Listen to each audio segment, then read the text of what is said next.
Okay. Yeah, we're recording. All right, take two. Take two while Joel gets settled.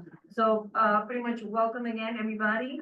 We have like two main topics that we're going to discuss today. And in terms of everybody received the agenda for today, so if there's any other changes that we have to make, just let us know. And then I will, if there is a motion to approve the meeting notes from the prior meeting, we can do the motion. Somebody second. A second. Motion to approve. Everybody, aye? Aye. Okay. Thank you. And introductory remarks. Is that for us, our guests? That is what I don't know. The introductory remarks, I think is, let me see what do I have for introductory remarks. I think the only other thing that we need to do to get started is to approve the meeting notes from the last meeting and the meeting before. Okay. So two motions. Right. So the one from February, right? Mhm. And the ones for January, right? Right. Yes, January 14th and February 13th. Okay, so first, motion to approve the January 14 minutes. Can I have someone to? Someone. Second. Thank you. Thank you. Meeting notes approved for January 14th. And a second motion to approve the meeting notes from the our meeting on February 13th. Approved, so good to go. Very good. Okay, so I'll take it from here. And this is more just for the recording and the public and such. Thank you. To kind of give us an overview of where we are. We're in the middle of our process. This is the last of our topical meetings where we're hearing from various speakers on the different elements that are going to inform the region plan. Next month, we will start, so this is our fifth meeting, focused on schools and housing. Our next three meetings will be focused on land use and zoning. So that's really where the rubber is going to hit the road. I'm going to address that at the end of our meeting when I talk about our next steps. And so with this, I'm going to just hand it over and get right into housing. And before we get to our guest speaker, I'm going to ask my colleague Maddie to kind of do a little bit of context setting for this topic for us. So Maddie, let me hand the controls to you. Thank you. Yes, so we have Nori Suter here from Arundel Community Development Services, and I'll give a brief overview of what housing looks like in the region, and then I'll pass over to Nori to talk a little bit more about affordable housing and ACPS. So what we've heard from the public is just distilling down. People really like the rural character of the region. There's a strong desire for single-family, low-density residential communities, and maintaining the existing housing stock and existing neighborhoods.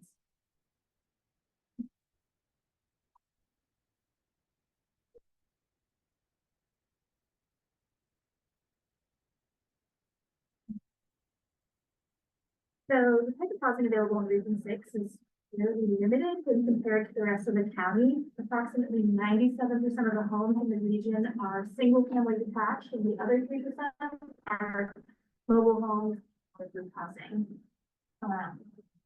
So Region 6 has a mix of older and newer homes. Approximately 420 homes have been built since 2010. That's about 6% of the housing stock, which is lower than most regions in the county. And about 51% of homes were built prior to 1980.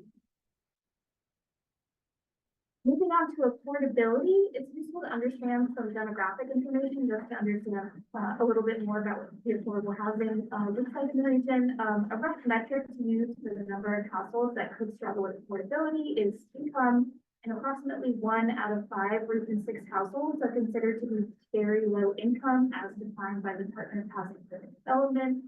very low income is defined by HUD as a family for living less than 58,000.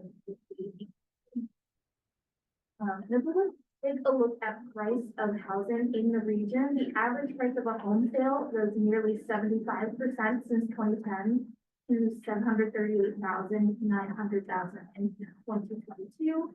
At the same time, average income in the region only grew 45%, not keeping up with the pace of home price growth.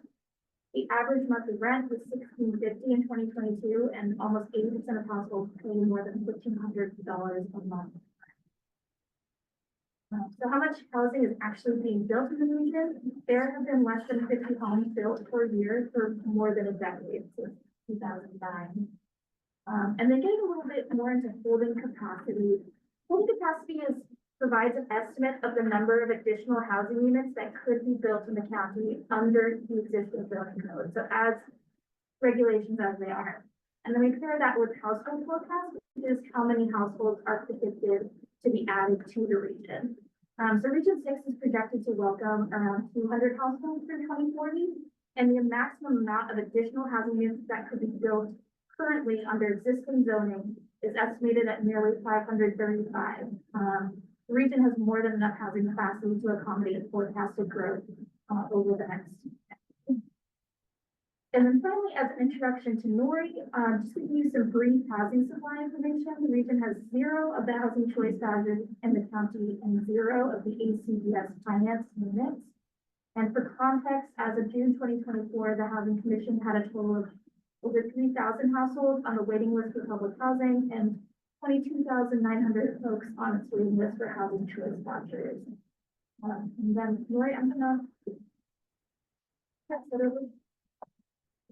Just gonna, sorry, I'm just gonna stand over here so I can see the screen. Okay, well, thanks. Give me 1 second while I pull up your presentation.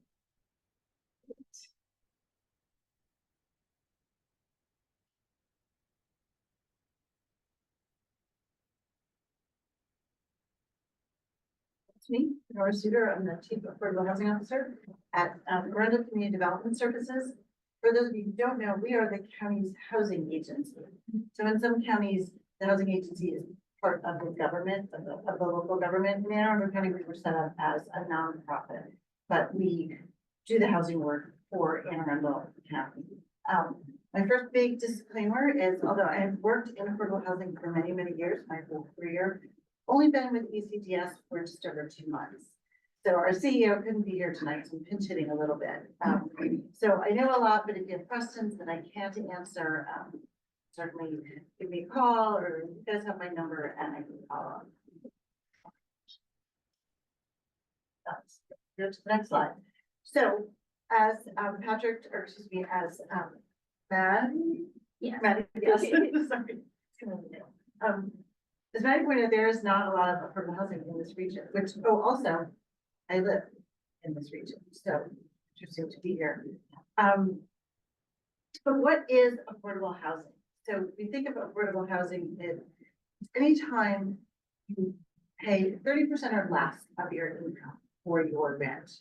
Interestingly, I heard, I don't know if it was your presentation last week, someone talked about 30% for housing and transportation. But in the housing world, we say something is affordable if you're paying less than 30% of your income for your rent or your mortgage, whatever your housing expense is.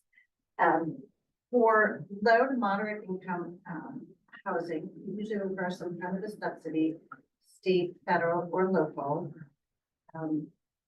We tend to use the words affordable or workforce to distinguish them really from what is often referred to as project-based subsidies and to name public housing.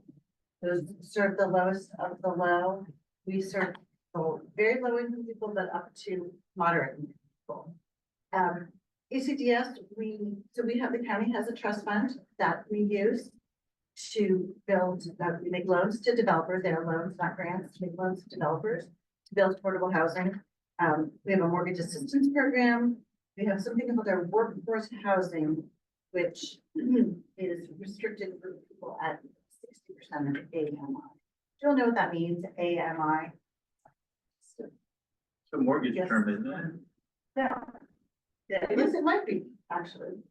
In housing, AMI means area median income. So I think we had another slide up earlier. Every year HUD goes all over the country and they establish area median income by state and then by region. So Arundel County is part of the Baltimore metro region. So they look at it's Baltimore City, Baltimore County, Howard, Hereford, Carroll, Queen Anne's, and Anne Arundel. And they come up with an area median income, and then they also provide income bands below that. So in, right now in the Baltimore metro region, area median income for a household of four is $122,000. So family of four. So if we go to the next slide, I'm gonna skip through some of this stuff. So this is a really great slide that kind of shows you who needs affordable housing. And I like to start, I think I want to start at the far side. This is who these people are. They are personal care services, you know, maybe a hairdresser, maybe someone who works in a nursing home at a hospital, food service people, maintenance people, construction workers, educational workers, and social services workers. So these are people you interact with every day. And this is what it takes, this is what their income is. These numbers are a little dated, but this is based on a 3-person household. They can spend $825 to $1,650 a month on rent, and the average rent for the units in Anne Arundel County is $2,400. So they are being pushed out of the market. The next slide. This is kind of more facts on the same, but again, it just shows the number of renters in these different income categories and how cost burdened they are. So people, some of the people at 30 and 60 who are doing the lower wage jobs, they have a place to live, but they're spending more than 30% on their house. Let's go to the next slide. We're going to skip right through that. So that the earlier slide showed information about rental, what it means to earn 30 or 60% of AMI, who those people are. This slide talks about buying a house. So in the Baltimore metro region, these are the house prices. And we in Anne Arundel County are second only to Howard County in this area for the average house price. You see the bottom right-hand corner, it would take generally an income of $164,000 to buy the average house in Anne Arundel County. That is 168% of the area median. So area median is 122, you need 164 to buy a house. So next slide.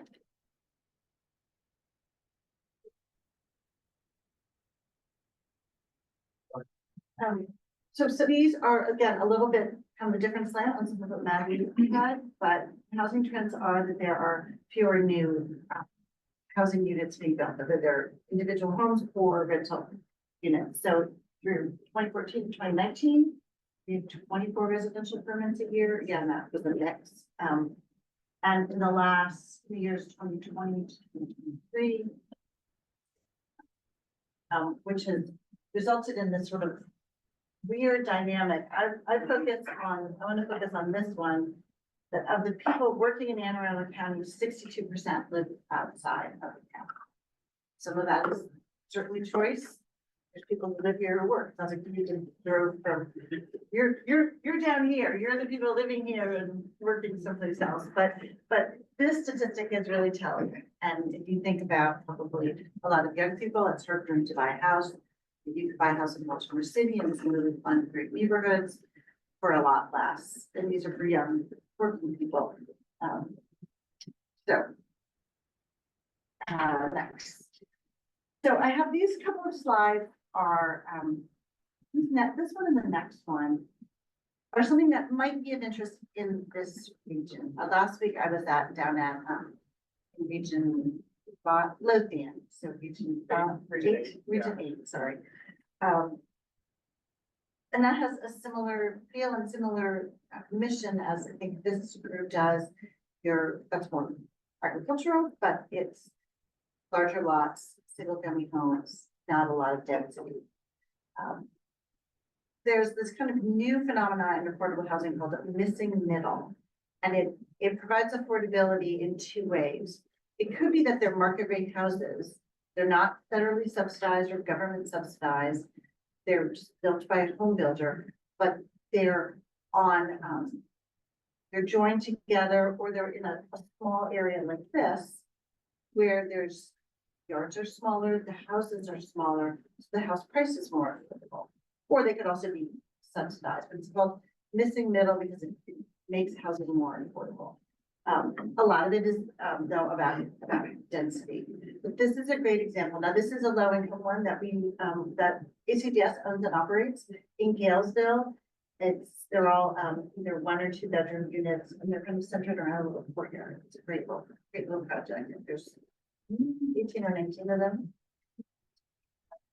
So these are other examples of this missing middle. You know, if there's a place somewhere in your region where you think there could be a small development of these smaller either joint houses, duplexes, triplexes, whoever's next, or small cottages. This is what we're calling the missing middle, which makes housing affordable without having income restrictions and without having government subsidies. And most of our region is septic, right? I mean, we don't have places for sewage to connect up to, so can you even use small things like that? So things like this would be, that's where your zoning team is gonna have to come in and talk about upzoning, downzoning, changing zoning, and what the water and sewer capacity. It's a good question and something you should ask as we go through our zoning conversations. I mean, there was a conversation last week. So somewhere in Lothian, there is a mobile home park, which is having some kind of terrible sewer problem, which has to be fixed first. But it's already got some density there. So if they could get that sewer problem fixed, put a new sewer system in, they could replace the mobile homes and possibly with something like this. A little more attractive, a little more in keeping with the sort of aesthetics of the. I noticed recently, like, is Waterbury Heights, the area by Waterbury Park, is that subsidized at all? Like, I looked up a house on Zillow and it was way less than, like, our area, and it said being sold by HUD. Does that mean, if it says Probably a foreclosure. If it was being sold by HUD, probably was a foreclosure. so does that mean it's gonna be resold, like, as a HUD house, or, okay, so the math is right, there's nothing. I mean, I don't know for sure what that particular house is, but the FHA, the Federal housing. Federal Housing Agency, I can never remember what that stands for. FHA often insures mortgages, and FHA is part of HUD, so sounds like that was probably HUD took the house in. Because based on your statistics, there's nothing, right? 0 affordable restricted units in this region. I don't think there's one.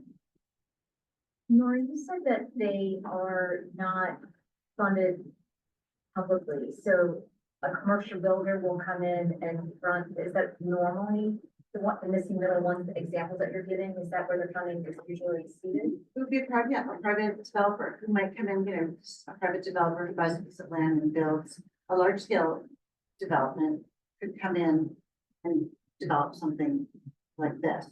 And the reason we're highlighting it as part of these presentations is that it's affordable housing, but it's not low income housing. So if you think there's a way to work the zoning, the septic, that it's not an easy solution. But if you have the zoning and you have the septic and you have the water, you could take, a block where maybe you would put 3 single family homes and you could put 6 of these, and they would be more affordable for homeownership, attractive, fit in with, sort of different styles in the same community. I was just following up on the subject, since so many of the homes are both well and septic. At one point, I went to the community meeting for the new fire emergency management, and one of the things that came up was septic and well. and whether that facility was going to be on septic of sewer lines. And they said they couldn't talk about the sewer lines and what was gonna be happening, but I would think before we get into whether something like this can work in different places, we would have to know where sewer lines are available and where public water is available, wouldn't we? Yeah, I can hear the general. Yeah, so, the entire region, basically for sewer, it's in no public service, which means the county is not planning to expand service, but there are some public facilities, like what you're thinking of, that they would direct sewer to, you know, directly, but they wouldn't expand that open to residential areas for reasons like they don't want to encourage development in this region. So anything that's served publicly would just be, you know, it would just be targeted to those facilities. So the region is a mix of, there's a growth tier, Maryland has growth tier laws, which allows certain density to be built in septic areas. Region 6 is mainly growth tiers 3 and 4, which it basically limits how much subdivision you can do on septic. So typically it limits to minor subdivisions, which is less than 5 units on a parcel. So, but there are, you have to get it approved by the planning advisory board essentially. So it has to be reviewed.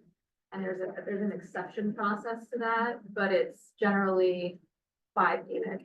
It limits subdivision to 5 units, but there are subdivisions being approved, as you can see, that are considered major subdivisions that are more than that.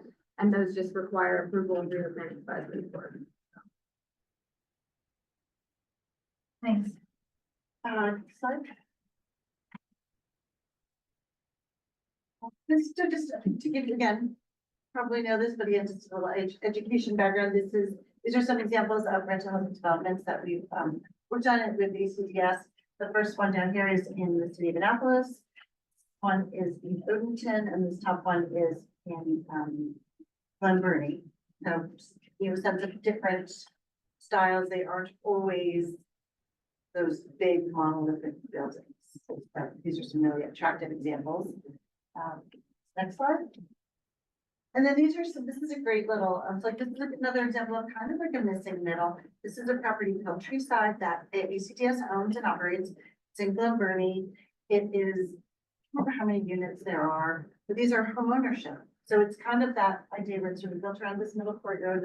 It's though the lots are small, the houses are small, but because of all that, the prices aren't less, so they're more affordable for home buyers. Some of these look like our neighborhoods and they're still like 500,000 houses. You know, Yeah. some of these look like our neighborhoods and it's not, you know, We I have don't some think that this is look worse gonna than solve it. Well, I think the role that we're playing here tonight is just to kind of, just to educate you and let you know what we do in the county. I mean, it may be that this region is not really gonna be the right place for it, but you all are obviously, you know, volunteering here, so you're interested in what's happening in your county. So other places, these might work, and they might be less expensive in another region, so. I think it's the cost of land in our region that makes it. So even something like that would sell for $500,000-$600,000 because the land that it's sitting on. So again, you're But obviously. something to think about. Yeah, something to think about and, you know, to think if there's anything in the area. I mean, when I found out I was gonna do this, I was like, I should need to drive around a little more and see what's out there. But I'm thinking of the areas where, you know, near my neighborhood, and I agree, there's not a lot, and the houses are expensive. So I will wrap up though. It's kind of just 2 more slides. Or just one. Is that my last one? No.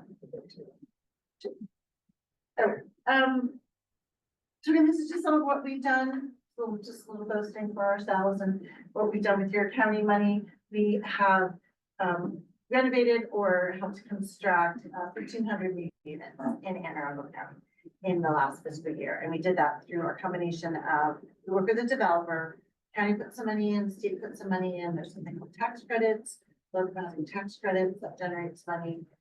And we have 4 projects that are currently under that are being underwritten right now. One is in, at Wall Chapel in Gambrills.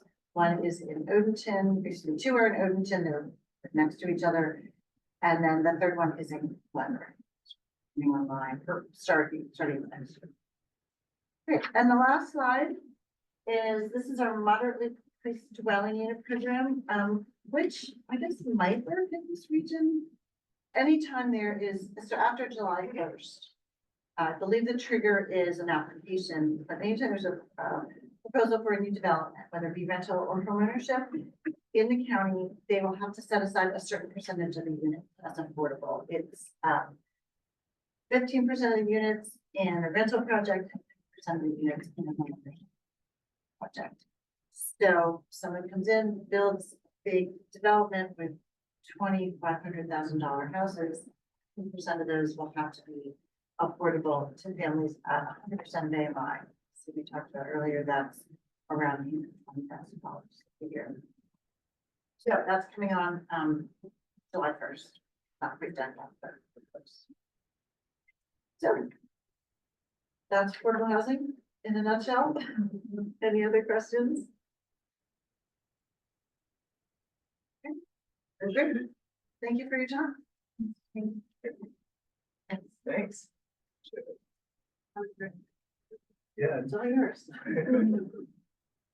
All right. Give me.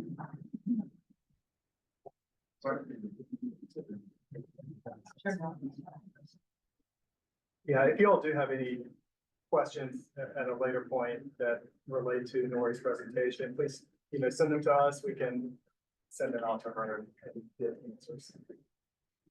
All right, at this point, I'm gonna. Thanks so much. We appreciate it. Great.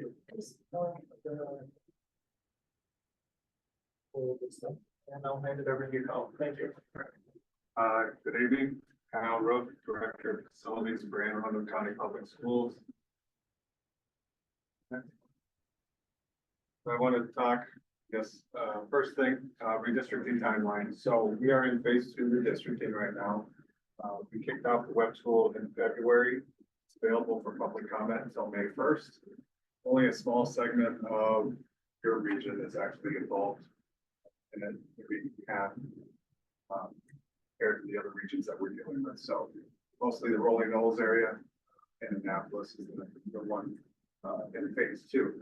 So June, we'll start working on the superintendent's recommendation, and then July, we'll present that to the board. There'll be a comment period for the public to comment on the superintendent's recommendation, and then in August, the board gets to decide whether they're moving forward with the superintendent's recommendations or whether they're going to establish their own. And then we're hoping to wrap this up in November and have an implementation for the 26-27 school year. So there were 3 scenarios that were presented in the redistricting plan. The key statistics are listed here. This is also on the school district's website and on the web tool itself. It's likely that combinations of the 3 scenarios will be used to help establish the superintendent's recommendations. Again, these are just scenarios. They're not the plan itself. So we're really looking for specific public feedback in the web tool that will help guide that superintendent's recommendation. Again, here's the website. It has additional information. We're looking for public comment on those 3 scenarios from May 1st or February 1st to May 1st. And then the capital budget. So our capital budget request for this year is a little over $204 million. We break it up into major capital projects, which is your new construction, your renovation projects.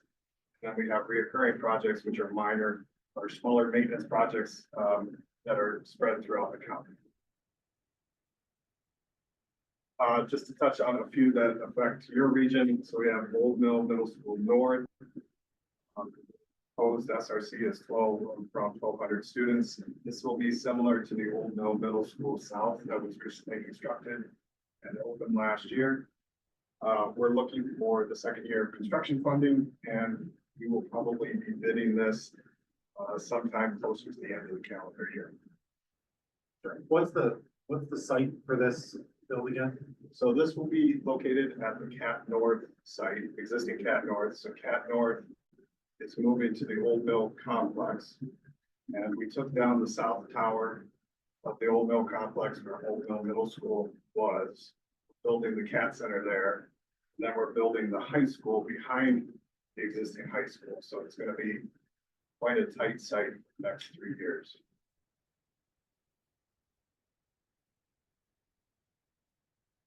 And then, again, Cat North construction. So this one's an active construction site. We're doing site work right now. Hoping to get, foundations started shortly, and then the building will start, rising up.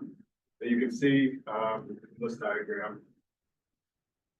The existing Old Mill complex. It's gonna be lopped off a tower. We're gonna build this one, and it's gonna be really tight until we demo the old building.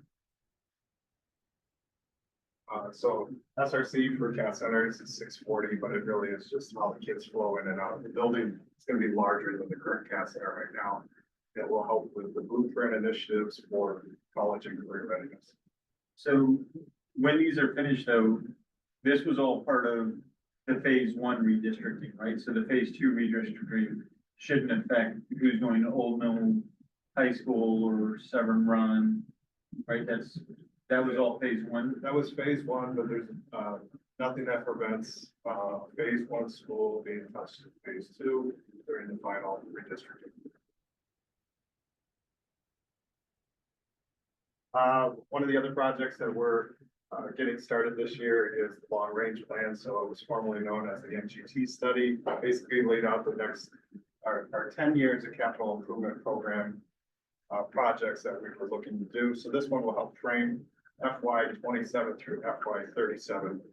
In April, we will be sending out another web tool for public comment on specific school construction projects that the public would like to see. And we really encourage the public to participate in that. They'll help guide that process as well. So we got a lot of things moving in the capital program at AACPS.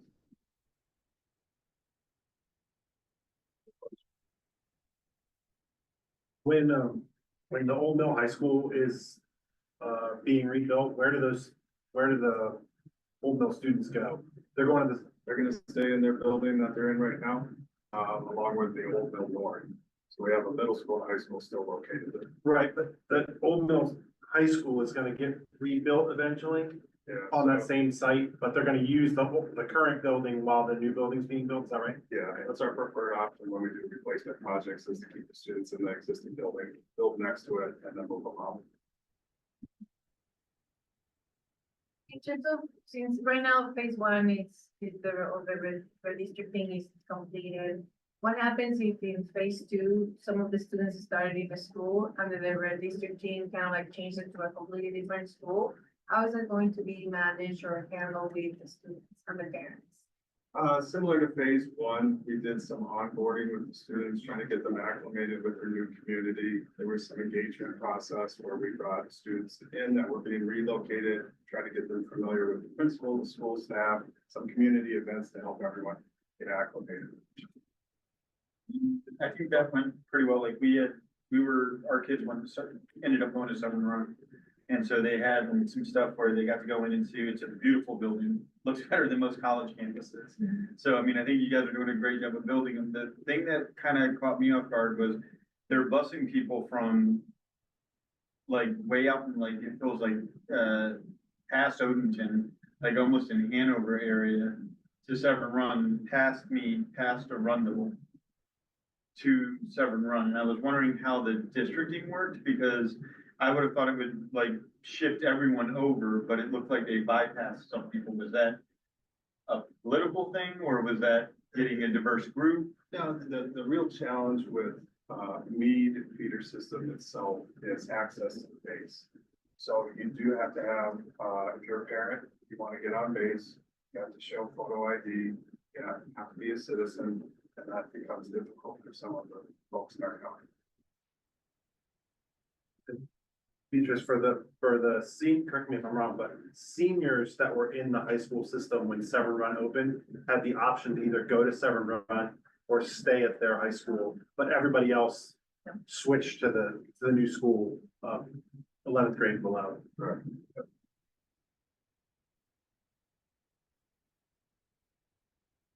Question was because we are starting in South Shore.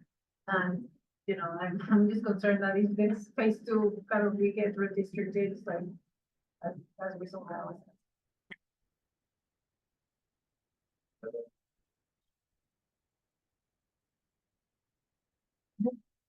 Yes. Very, very quick. All right, thank you very much. We appreciate it. And Claudia, I'm looking at you too. I assume you would have raised your hand if you had questions for our speakers, so Yeah, I'm fine. please feel free to do so. Great information, thanks. I'm watching. That is, those are the two presentations that we had on our,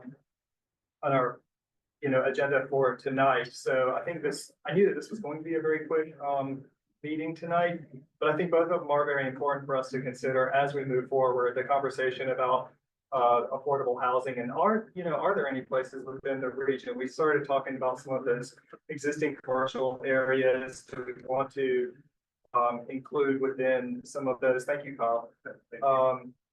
You know, a vision that maybe includes some units of affordable housing potentially within some of those or other places within the region. So those are things to be thinking about as we get into our land use and zoning discussions, which, like I mentioned, we will get into next month. We don't have any members of the public with us now, so I think we can probably skip the public comment period officially for that. And what I wanted to do was to get a little bit into the next steps of our process to get you. Let's pull this up. I wanted to talk to you all about, give you a sense of where we are and where we're going next, because like I said at the beginning of this, our next 3 meetings are really going to be where a lot of the rubber hits the road on this region plan stuff. So we've had our topical meetings. We've covered the themes that are going to be covered within the region plan document itself. As we've talked about, you know, making recommendations for rezoning is going to be a part of your charge as a committee. And we are going to start getting into land use and zoning at our next meeting. So our next meeting right now is scheduled for Thursday, April the 10th. And I've underlined Thursday just to make note it's not going to be on a regular Tuesday. It will be Thursday here in this room. What we're hoping to do on our end, so we had a little bit of a setback. You heard about the cyber incident that happened with the county, but I think we are back on track now. We are, as a staff, we're hoping to, between now and the next meeting, a couple of things. We've had conversations at a couple of meetings, starting to talk about some of the existing community or commercial/community hubs that exist. We wanted to take what we've heard from you all and start to put something together as a potential kind of inset into the final plan as it will go out. And you can look at other region plans to see where there's a bit of a kind of an inset into the plan, a little special section that kind of highlights something for the region. So we're kind of thinking that might be one area where we want to highlight and call out maybe a separate vision for those existing commercial nodes and try to use the plan to help put some parameters about what we're hoping as a group, the vision for those areas might be in the future. So as staff, we were going to try to draft up something, give that to you all, maybe get some of your input before the next meeting and maybe spend about an hour talking through some of that stuff to see if we're on the right track, if we're completely off track and need to maybe rethink that. So that is one thing that we're aiming to do between now and the next meeting and then deal with in the next meeting. And then a big part of what we want to do at the next meeting is introduce land use and zoning, talk about what is the difference between planned land use and zoning, which is regulatory, which is more policy guidance. And then we want to share with you the zoning applications that we have received thus far in this region. We have 17, we actually have 19 for this region. I think 2 of them are going to be withdrawn because they don't need zoning changes. So if we can convince those folks to withdraw those, we will do that. So sorry, when you say 17 zoning, that means there's 17 people that want to change how their property is currently zoned. Correct. Yep. So we had an application period, when was that? November, October? I can't remember. It was, thank you. Yeah. Where anybody so any property owner could submit an application and apply, request anything and make their case for what that is. So we've, developed some of our initial recommendations. I think we have about 3 or 4 that we don't have recommendations, our initial recommendations for. We're gonna bring all of that to you all starting at the next meeting, and your job is to weigh in. And so we'll start to talk through all of that next, at the first meeting, next month. Quick question on that. When you put together your recommendations or your initial thoughts on the recommendations, are you already taking into account the vision we were agreeing on in the hub area stuff that we talked about? Yeah. Yeah, and we're gonna talk about it all in a group, like James, you had brought up, sewer, and the others of you all know this area, so you all are gonna be the feet on the ground, but we would like to get you this stuff a couple of weeks in advance so that you can just know where these are. Some of you might want to drive by some of these sites if you're not so familiar and just give it some thought.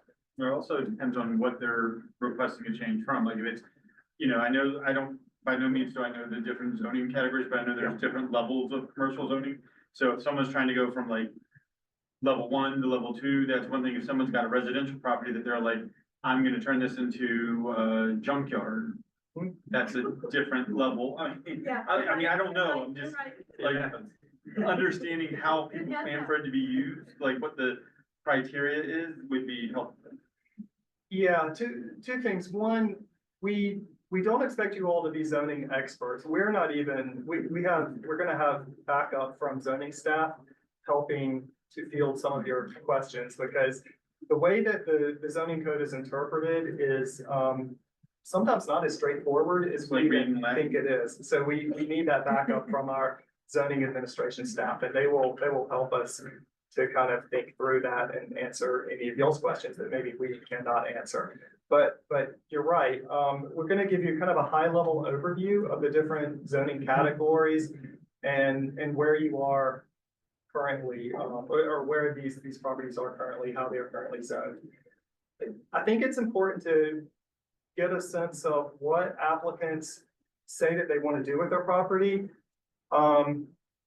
what they are doing with the property currently, but then also looking more broadly at if they're requesting a certain zone, what else can be done within that zone, and is that appropriate for that property?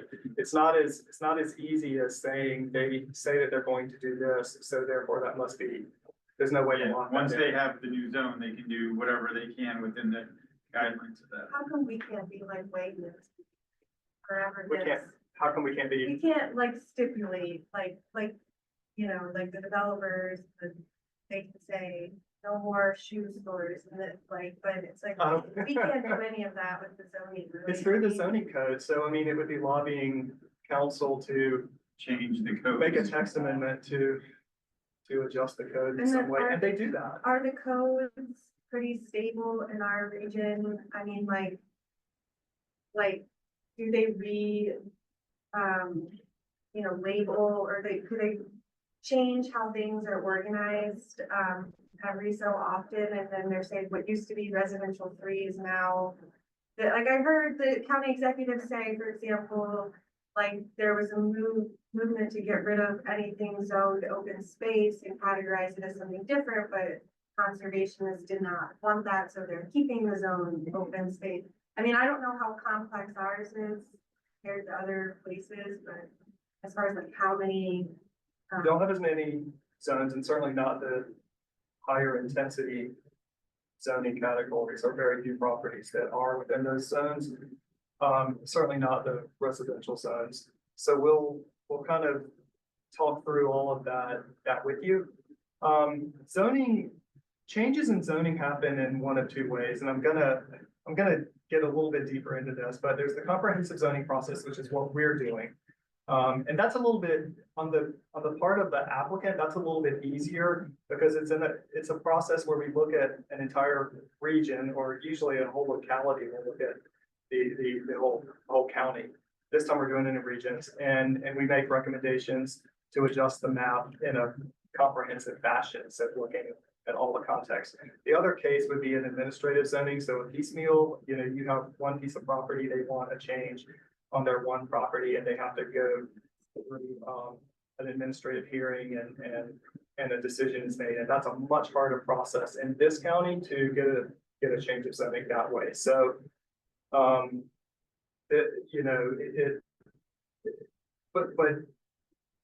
and I've said this, you've heard me bang this drum umpteen times. Region 6 is set up as a broad policy to stay very low density. So I think it changes in intensity, and just like Maddie started with the that holding capacity, and we'll touch on that a little bit more as well. I think there need to be some good reasons to. Well, it doesn't think sound about like we're upside. limited by schools or anything, and that we're gonna instead get like senior plus housing, like happens in Annapolis, like the only affordable housing we build is 55 plus units, which isn't really a workforce housing that we're going after the shortage of. But I think that's a loophole. There's a school impact. When you have 55 and over communities, there's no school impact. Right, that's what I did, it didn't sound like from our school presentation that was a problem. Yeah, Like our Severn schools have Run, they capacity said- and stuff. Is it gonna be a capacity for like 10 or 20 years or something? Yeah, Right. 2033. Yeah. That's what it says. Will be, some of them, at least from the report, where it will be like 88% based on the, so couple will be 100%, but that's prediction, so Yeah. it could be less. I think, Is there anything dramatic in the 19 applications? Like, is there multifamily or lappable requests, or are they also? I don't recall any of them being completely nutty, like they'll be, our heavy industrial in the middle of Sherwood Forest. I don't recall anything totally crazy. So we'll look through them and we'll consider. I think we will have some cases where we want to support upzoning because it makes sense. But maybe not. And I'll say this again next month, but there will be cases where planning and zoning will make a recommendation and you all will have a different recommendation as the committee. And that's completely appropriate. And it's very good information that gets recorded and we send it up the chain to the planning advisory board and then on to the council. And we really try to highlight where there are those differences of thinking. So you have a job to do as a committee, and there may be cases where you don't agree as a committee and you don't have a consensus, and we'll make sure that gets recorded. Is there a standard we're supposed to follow as far as like are you supposed to follow a standard? Like if it's like if somebody wants to put 2 houses instead of 1 and it doesn't impact anything, like are we allowed to make a recommendation just because we don't like it? I think that's the intent, right? I mean, it's us as the community saying. Y'all are gonna weigh in, but yeah, there's a whole presentation that we have to put together to kind of talk through how to think through some of these things and the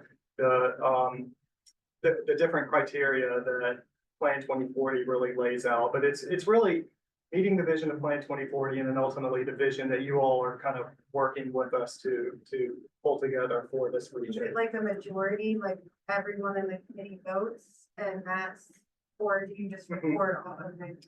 Yeah. Does it have to be like 2/3 or? So there is the idea of trying to come to consensus on these things. And I'll be honest, I really much prefer just give us a vote so we have numbers.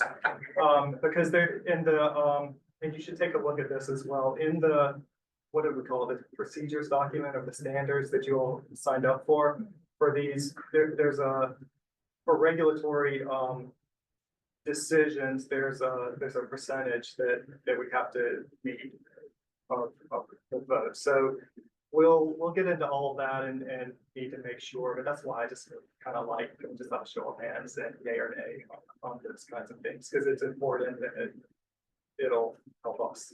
And you're also gonna do inserts like on like the South Shore Trail, like not, you know, commercial hub stuff, but like a lot of the parks and things we talked about that really like. Yeah, so the region plan will be laid out just like, Plan 2040. There are 4 main chapters. Natural and yeah, we'll get into all of that, but let me get back to this really quick. So we've got 3 meetings that are scheduled to get through our land use and zoning. Next month will be, kind of starting on introduction and then starting to get our toes wet in some of these change applications. We have a meeting scheduled for Saturday, April 26th. I think that was in the paperwork that you all got when you applied. I was going to ask, do you all want to potentially move that one to April 29th? Meet on another Tuesday night instead of taking up a Saturday. Does that? Oh my God, yeah. That sounds good. Okay. Yes. Could we have All right. Why don't we plan on that then? We'll, and I'll send something out to the group and just make sure, but, we'll kind of plan on April 29th instead. Then Tuesday, May 13th, that would be our 3rd land use and zoning. I think we can cover everything we need to in those 3 meetings. And then we have June 10th on the, schedule as well. We are thinking that we can get a full draft of the actual region plan together by that time frame and give that to you all to review. So then after the May 13th meeting, we would have your land use and zoning recommendations. Our GIS team is going to put that out or put that together into a web app that will go out for public review. And then while that's out for public review, we will go over the region plan, the draft region plan with you all. We anticipate a break in July and then coming back in August. I don't think we've ever set a date for August, but then one final meeting in August to wrap up, primarily to go over the public comments that we've gotten on the zoning map, and we will get a lot. Now, I'll be looking to you all to help promote and get people to go look at that web app and make their comments on zoning. So if that goes live out to them in June, they have until August to comment? I don't have dates. But I mean, is that yet, usually that's- that length of time? Yeah, that's kind of what we're Okay. trying. We have a staff meeting tomorrow and I think we'll nail down dates a little bit more firmly, but this is sort of generally what we're thinking. Will it be just the online survey, or will there be any other physical outreach in the community, any public events or anything like that? We did have, I think we do need to have, a public, open house at some point, because there are folks who can't navigate a web app online and all of that. So I think we are planning to do something of that nature somewhere in the And within all of this, we still have 2 more surveys that we need to put out based on potential strategies. We've got the natural environment, public survey that's out now that closes March 20th. So we'll do similar surveys for transportation and, housing and the other ones that we have not put out yet. So, that's going on in the background. But for next month, like I said, we'll start the land use discussions. I'm hoping, we had a conversation with our GIS team. They're not fully online yet after the cyber incident, but they think that they will be very quickly, and that they should be able to pull together a web app that we can give to you all to help evaluate these applications. And you can see the applications, on this web app, look at the zoning request and our recommendation and all of that. So we're hoping to have all of that to you a couple of weeks ahead of our April 10th meeting. That's the goal right now. One way or another, we will find some way to package the stuff and get it to you if GIS cannot produce that for us, but we're pretty optimistic right now. Say a few weeks before April 10th is like next week. Right, that's We're in March now, right? So we are in March, it's March 11th, so, One from now. yeah. That's it. Does that kind of give you all a good overview of we where we plan are? to have what's the next? voting or hand raising on the zone. That's going to start happening on April 10th. So it's like review 3 or 4 per session, or like, when you say Hopefully, I think it's start? gonna move quicker than that. Okay, well, when you say start, I'm assuming that means it takes more than one session. Well, we have some introductory information that we need to get out to you, so we'll probably spend a couple of hours on April 10th getting through intro stuff, and then we'll start to get into, and it'll take a minute for the group to kind of get into it. In a rhythm. Yeah, exactly. But you will. It's actually kind of fun, to think through and talk through all the different considerations. Sometimes it is complex. I don't know how complex Brownsville is, but some sites are. So, And the hospital is gonna have its own totally separate plan. no, we'll be recommending zoning for it as well. So we'll need to talk about that and be familiar with what the master plan is talking about. Their master thing can be like an appendix to our small area plan. It's just. It'll be a it's just out separate. there. It'll be a separate thing, but our region plan will probably reference it in some way. A strategy, implement the, vision of the master plan, that kind of thing. That qualifies as zoning change, anything that's in that master plan? Probably has its own overlay or something. No, it follows our zoning code, so, yeah, we'll be talking about that. And, we'll have some recommendations pulled together to kind of go through with you all and talk through, and y'all can ask questions about. And speak up, if you don't. And did that committee submit some of the, applications, We like have, the no, county and stuff? we don't have applications on the Crownsville Hospital site because it's a county property. We are gonna have conversations to make sure what we're thinking will accommodate and kind of set them up for implementing that master plan, making sure that is kind of in line with what they're thinking. So we'll come to you all with those recommendations, and we're going to answer those questions today. Like the way, quick question, do you know what is happening next to the church, in General Highway, almost across from the Crownsville Hospital property? They cut tons of trees. I think that's the general BGE. Oh, no, that was BGE? Oh.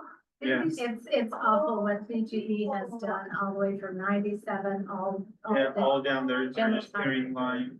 They just So took down. I always every thought they single were tree they building could something possibly because find. it's so deep. Yeah. I think it was because the branches of those trees, like you see, sometimes they do the thing where it's like they cut the tree and like you see They like did do like yeah. this, yeah. and I'm like, what does that actually do? Well, and you look at them and there are so many that they just topped. Yeah. And my husband's like, why didn't they just take them down? I said, because then they wouldn't have future business. This way, the tree might keep growing. Then they have- But it also, like the tree roots help with erosion Yeah. and stuff, but Yeah. yeah, it does look, it is an eyesore. Yeah, me too. I felt like, well, they probably was trying to No, get there's South Shore Trails on the other side, so It is so sad. Yeah. it does, yeah, I'm hoping that when the leaves grow back, it'll at least look a little better, but Yeah, we'll see, assuming the trees can recover from the shock. yeah, exactly. Because I was thinking about it was a project from the church, because it was like kind of like legal It space. would make so much more sense if they would just spend the money to get all the invasive weeds off the trees, then the trees would be healthy and they could take observations. And they wouldn't die. Anyway, I was curious if there was something, a new project, starting. Nope. Because it's a very big area. No, Yes. Where would someone find, I had someone ask me, where are the surveys that people are? They're all linked on our hub site, so acounty.org/region6. slash region 6, thank you. Or four of them. Yeah, this one right here, thank you. Okay, thank you, because I was So going, it could be. I honestly can't I think remember. They have the O2 And I was piece just looking, wrapping I up, think it was and then they start the one that the connects to the side of Annapolis, and then the Yeah. fifth one is the overpass. So that's That's all that we had for the meeting tonight. I realized it was gonna be quick. I didn't realize it was gonna be quite that quick, I but don't think anyone's gonna complain. it's, yeah, no complaints, because I do think the next 3 meetings are probably gonna be a bit lengthy, Yeah, so or- strap in for that. Especially most. But if that's it, I'll let. Oh, sorry, one question, so. Did you want to step on? I'm in Africa for the next one, so I don't know if I'm gonna be able to dial in. Okay. But if I review the zoning stuff and I email it to the share thing to have my kind of, my 2 cents in it, depending on where I am, we're hitting 4 different countries over 4 weeks, so. It is, but I'm also getting nervous because we just pissed off South Africa and they're one of the countries. So, cause this is some of the most important part where we're gonna Yeah. provide feedback. So I didn't know how that. Yeah, please email us your thoughts. I don't know that we can count, I'll double check, but I just. I'm not sure we can count it as a vote one way or another. Just because, but usually our votes count is a percentage of whatever whoever's present, so. It's not I'll gonna try to mess- dial in, but I don't know the time zone difference, maybe 7 or 8 hours, so. Right. The They're- input, we're doing divide, James can share the input and then we can. we can make sure that that gets reflected in the conversation. Okay, yeah, we can do that, yeah. James, So please, yeah, please, if you have any thoughts on any of these. Yeah, I mean, if you share them, because like you said, for instance, I had to go to the DeWitt office for the state of Maryland, it's behind the Crownsville Hospital, no idea it was back there. I went back there and there's this whole giant building, I'm like, where did this come from? So there's parts of this area I still haven't seen, and ride bike and jog most of the region, so I'm like, huh, all right. Yeah, I have a feeling, y'all are all gonna know a lot of these areas, so I think it'll be an interesting. All right, we can adjourn now. You started, thank you, Patrick. So it's I say motion to adjourn, then let's so move, yes. Okay. Okay. Aye. Yeah. Thank you very much. Thank you, everybody. Thank you all, I appreciate it.